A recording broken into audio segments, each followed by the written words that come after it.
Welcome students. Today we are going to see about the topic Animal Kingdom.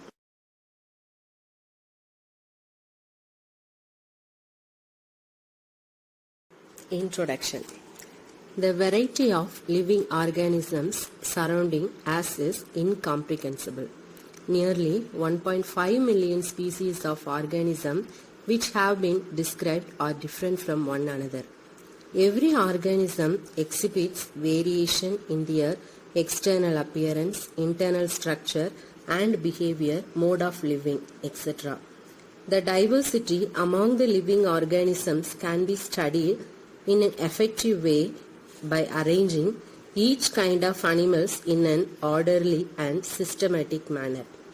The study of various organisms would be difficult without a suitable method of classification.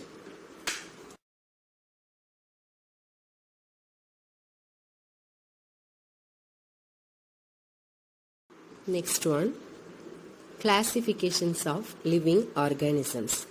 What is classification?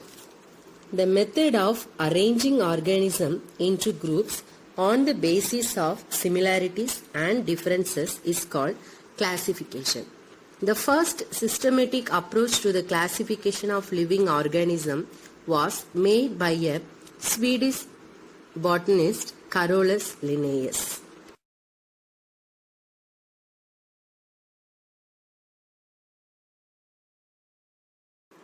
Kingdom of classification. Classification is the ordering of organisms into groups on the basis of their similarities, dissimilarities and relationships. The 5 kingdom classifications are Monera, Protista, Fungi, Plantae and Animalia. The Monera is a unicellular prokaryotes, Protista is a unicellular eukaryotes, Fungi, Plantae and Animalia is a multicellular eukaryotes. Plantae is a plants, Animalia is a animals. These groups are formed based on cell structure, mode of nutrition, body organization and reproduction. Next topic, hierarchy of classification. On the basis of hierarchy of classification, the organisms are separated into smaller and smaller groups which form the basic unit of classification. The hierarchy of classifications are species, genus, family, order, class, phylum and kingdom. What is taxonomy? Taxonomy is a branch of biology that refers to the process of classifying different living species. The first hierarchy of classification is species. It is the lowest level of taxonomic hierarchy.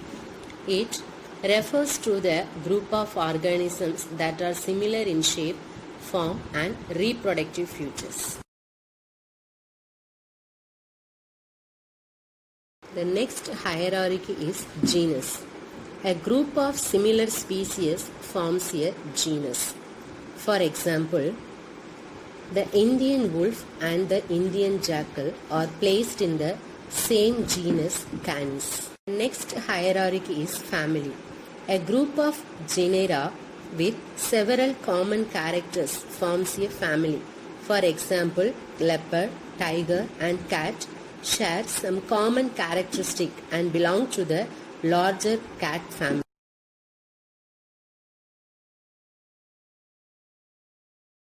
The next hierarchy is order.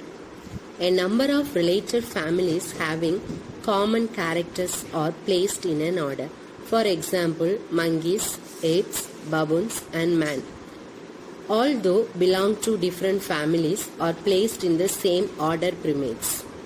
Since all these animals possess some common features, they are placed in the same order. The next hierarchy is class. Related or similar orders together forms a class. For example, rabbit, rat, bat, whale, chimpanzee and human share some common feature such as the presence of skin and mammary glands. Hence, they are placed in class Mammalia.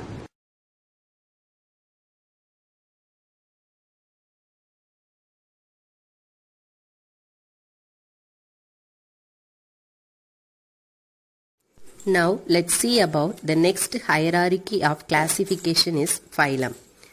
Classes which are related with one another constitute a phylum. The classes of different animals like birds, reptiles, frogs and fishes constitute phylum Chordata, which have a notochord or backbone. Then the next hierarchy is kingdom. It is the highest category and the largest division to which microorganisms, plants and animals belong to. Each kingdom is fundamentally different from one another but has the same fundamental characteristic in all organisms grouped under the kingdom. Now let's see about the topic basis for classification.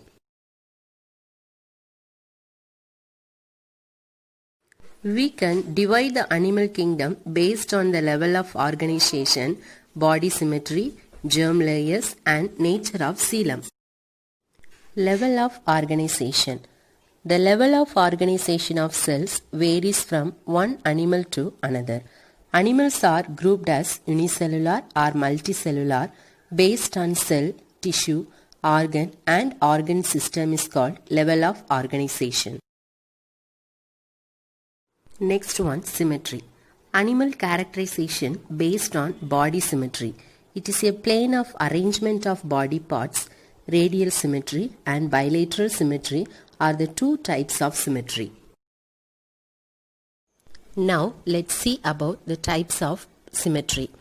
The first types of symmetry is radial symmetry. In radial symmetry, the body parts are arranged around the central axis. In radial symmetry, an organism can be divided equally about a central point, much like a pie cut into equal parts. If the animal is cut through the central axis in any direction, it can be divided into similar halves.